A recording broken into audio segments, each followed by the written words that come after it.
Good morning. स्वागत है आपका फिर से हमारे चैनल में। तो आज मैसूर में हमारा तीसरा दिन है। अगर किसी ने हमारा ये पहले के ब्लॉग नहीं देखे रहेंगे मैसूर रिटर्न नहीं के, तो हम लोगों ने इन्फॉर्मेशन शेयर करी है, वो ब्लॉग्स भी जाके देखें। अभी हम लोग मैसूर से निकल रहे हैं, अभी ऑलमोस्ट 6:30 हो रहे हैं मॉर्निंग के। हम लोग कुर्ग के लिए निकल रहे हैं, हमारी कैब बुक है। तो आज हम लोग कुर्ग जा रहे हैं और वहाँ से हम लोग नाइट तक रिटर्न हो जाएंगे। और कुर्ग में हम लोग एक्टिविटीज करेंगे। एक दुबारे एलिफेंट कैंप है, वहाँ एलिफेंट के साथ में एक्टिविटीज रहती है। उसके अलावा एक राजा सीट करके पॉइंट है, देन मडिकेरी फोर्ट और लोकल कुर्ग का spice shopping and coffee shopping है, और कॉफी प्लांटेशन भी देखेंगे। तो जो भी कवर होगा मोस्टली कवर करने की कोशिश करेंगे। बाकी जो ये मेन अट्रैक्शंस है वो तो हम लोग कवर करने ही वाले हैं। तो चलिए करते हैं, लेट्स एक्सप्लोर।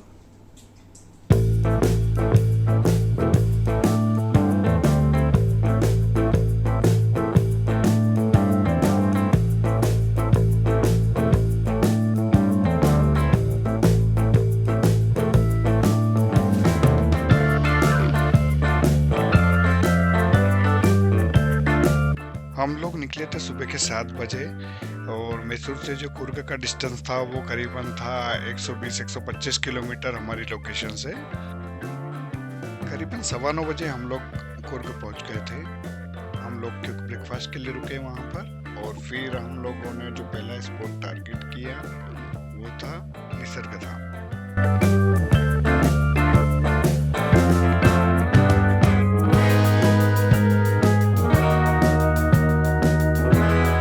निसर्गधाम की एंट्री फीस है बड़ों के लिए 60 रुपये और बच्चों के लिए 30 रुपये।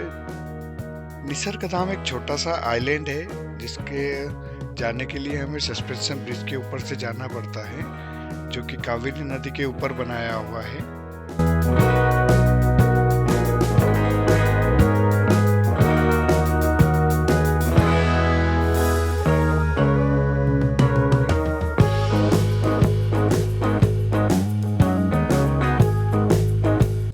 निसर्गधाम पूरी तरह जो घिरा हुआ है वो बाम्बू के, सागौन के और चंदन के पेड़ों से घिरा हुआ है। बहुत ही शांत जगह है, बहुत ही पीसफुल इन्वायरमेंट है वहाँ का।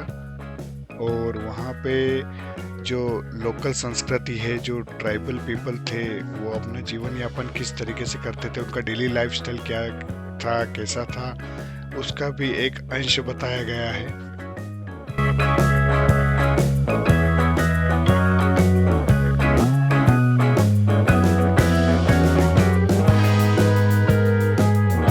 और भी बहुत सारे अट्रैक्शन हैं निसर्गधाम के अंदर ही, जैसे कि बर्ड पार्क बना हुआ है, जिप लाइन एक्टिविटीज है, ट्री टॉप स्टे है। हम लोग करीबन 1 घंटे वहाँ पे रुके और फिर हम लोग रवाना हो गए दोबारा एलिफेंट कैंप के लिए। एलिफेंट कैंप का जो डिस्टेंस था वो करीबन 40 किलोमीटर था। हम लोग करीबन आधा घंटे में हम लोग दोबारा एलिफेंट कैंप पहुँच गए थे।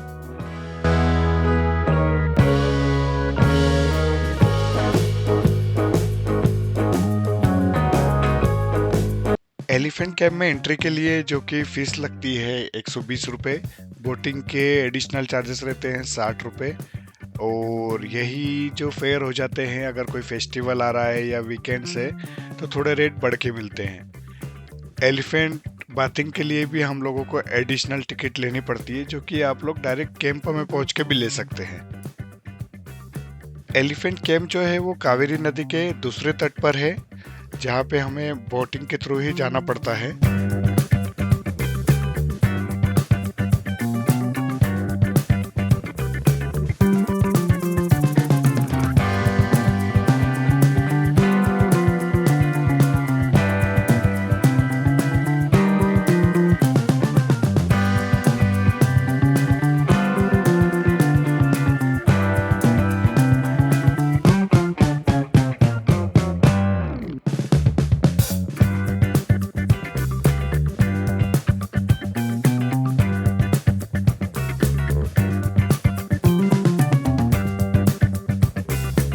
इस एलिफेंट कैंप में करीबन 26 एलिफेंट्स है, जो कि हम लोगों को वहाँ के लोकल जो हम लोगों ने जानकारी ली वहाँ से पता पड़ा।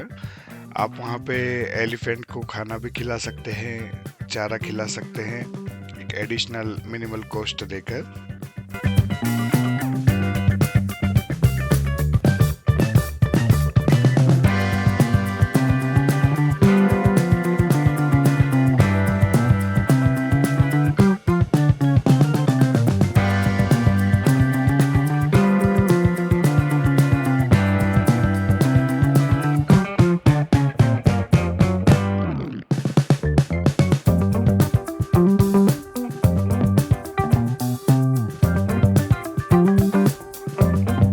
अक्षु को हाथियों को खाना खिलाना इतना पसंद आया कि उसने 4 बार हाथियों को खाना खिलाया।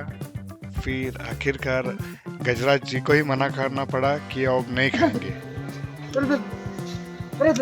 आएगा आएगा तू हाथ से नहीं खाएगा।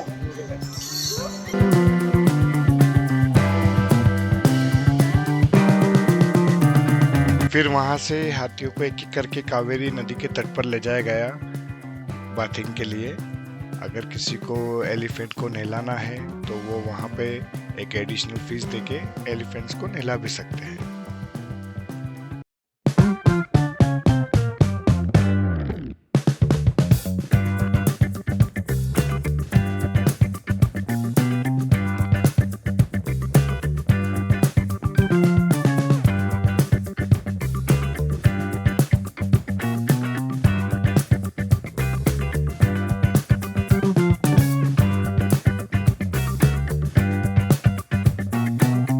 नेक्स्ट जो डेस्टिनेशन था हम लोगों का वो था कॉफी प्लांटेशन, जो कि हम लोगों को आधा घंटा लगा गाड़ी से वहां पर पहुंचने के लिए।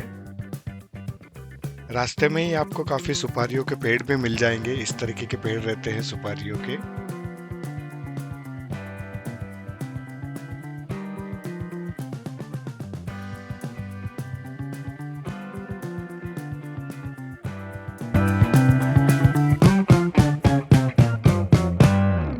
कॉफी प्लांटेशन की जो टिकट थी वो थी 200 रुपये पर हेड। इस टिकट के साथ आपको एक गाइड भी उपलब्ध किया जाएगा जो कि आपको पूरे कॉफी प्लांटेशन की जानकारी देंगे, कॉफी का पूरा नॉलेज देंगे वहां पर।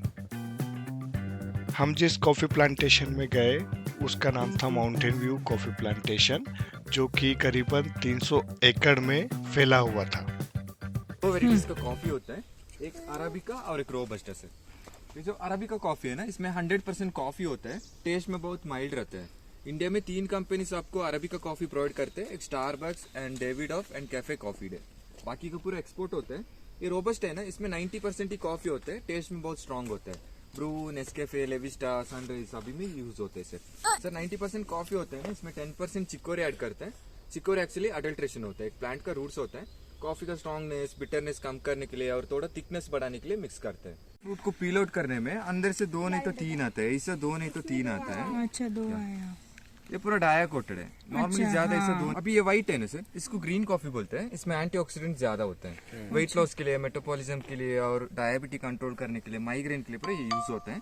इसके बाद ये कॉफी को हम 80 to 90 डिग्री टेम्परेचर सेट करके रोस्ट करने में, ब्राउन नहीं तो ब्लैक होता है, तभी फ्रेग्रेंस आता है। रोस्ट करते हैं ना तभी एंटीऑक्सीडेंट से कैफीन को कन्वर्ट। सर ये ट्री देख रहे हो ना, एक फ्रूट का है, एवोकाडो। एवोकाडो जानते हो ना, जो 3 कलर्स का होता है सर, एक पर्पल नहीं तो ब्लैक होता है और एक ग्रीन होता है और एक येलो होता है। ये पर्पल का है। तो अभी इसमें फ्लावरिंग हो रहा है, 4 मंथ्स के बाद रेडी होता है। सर इंडिया में आपको कितना सारा एवोकाडोस मिलता है, एक 80% है ना इधर से जाता है, कुर्ग से जाता है। कॉफी के अलावा भी हमें अदर स्पाइसेस के उत्पादन देखने को मिले, जैसे कि लौंग, काली मिर्ची, इलायची, तेज पत्ता। ये भी काफी बड़े पैमाने पे यहाँ पे पेड़ पौधे लगाए गए थे और इनका प्रोडक्शन वहां पर ही होता था।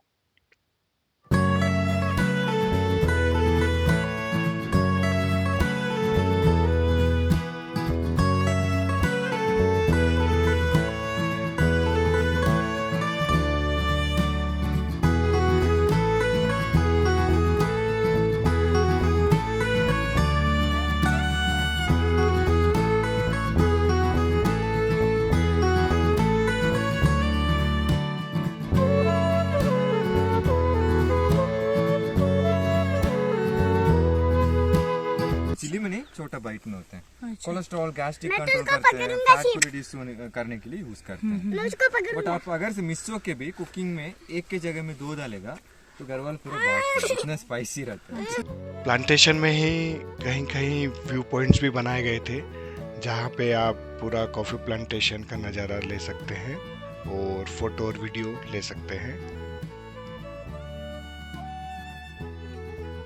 कॉफ़ी प्लांटेशन घूमने के बाद हम लोग पहुंच गए जहाँ पे हम लोगों ने प्योर कॉफ़ी का आनंद लिया। अरेबिक कॉफ़ी लाई गई थी।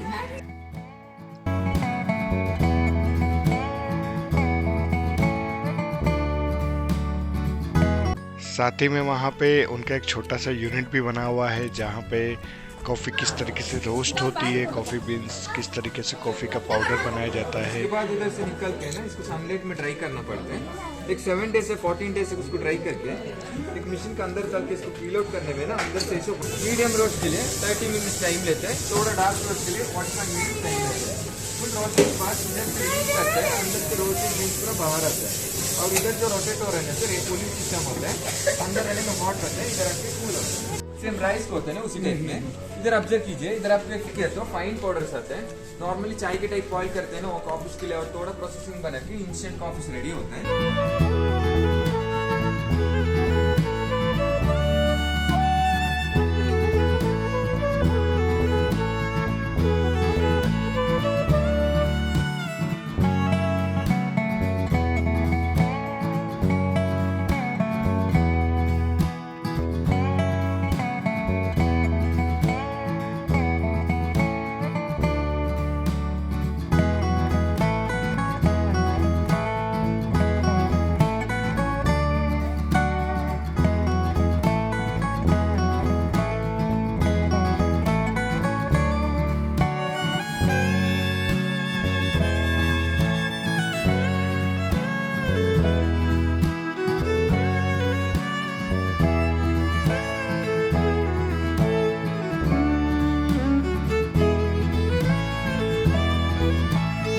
हम लोगों ने जो शॉपिंग की कॉफ़ी की और अदर स्पाइसेस की, करीबन हम लोगों ने 4000 रुपये की शॉपिंग की वहाँ से।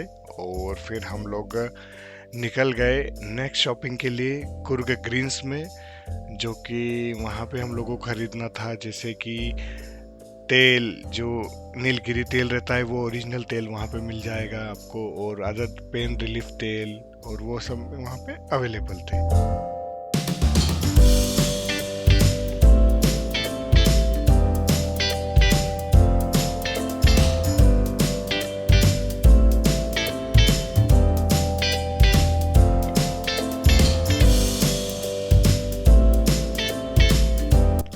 पास ही में एक होममेड चॉकलेट की भी शॉप थी जहाँ पे काफ़ी वेराइटीज़ में चॉकलेट्स अवेलेबल थी, अलग अलग फ्लेवर्स की, लाइक पान, मिंट। तो वहाँ पे भी हम लोगों ने थोड़ा एक्सप्लोर किया और हम लोगों ने वहाँ से भी काफ़ी वेराइटीज़ की चॉकलेट खरीदी।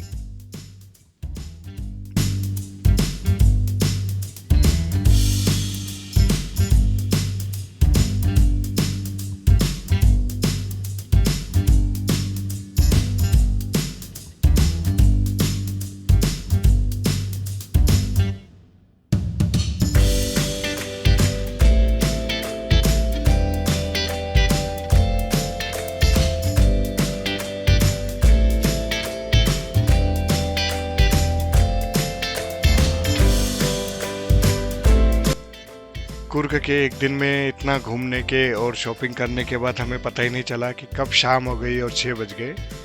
तो हम लोग निकल गए फिर से मैसूर के लिए।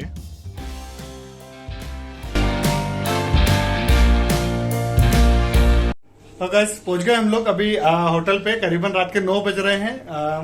अराउंड 6 o'clock निकले थे हम लोग कुर्ग से, तो 9 बजे पहुंच गए। अब और भी अट्रैक्शंस थे वहां पर, लाइक हल्दी फॉल्स और गोल्डन टेम्पल और राजा सीट्स, मडिकेरी फोर्ट भी थे। लेकिन हम लोग वो आज कवर नहीं कर पाए। हम लोगों ने जो कवर किया एलिफेंट कैंप और निसर्ग धाम और प्लांटेशन, कॉफी प्लांटेशन कवर किया। अगर स्टे करते हैं तो बाकी चीजें भी कवर हो सकती है। हमें स्टे नहीं करना था क्योंकि हमें अर्ली मॉर्निंग कल बेंगलोर के लिए निकलना है, इसलिए हमने 1 डे ही प्लान किया था। अगर आप लोग आते हैं तो वो 2 days में बाकी चीजें भी कवर हो सकती है। तो आशा करते हैं आज का ये व्लॉग आपको पसंद आया रहेगा। तो मिलते हैं फिर से नए व्लॉग के साथ, तब तक के लिए बाय बाय। Bye bye.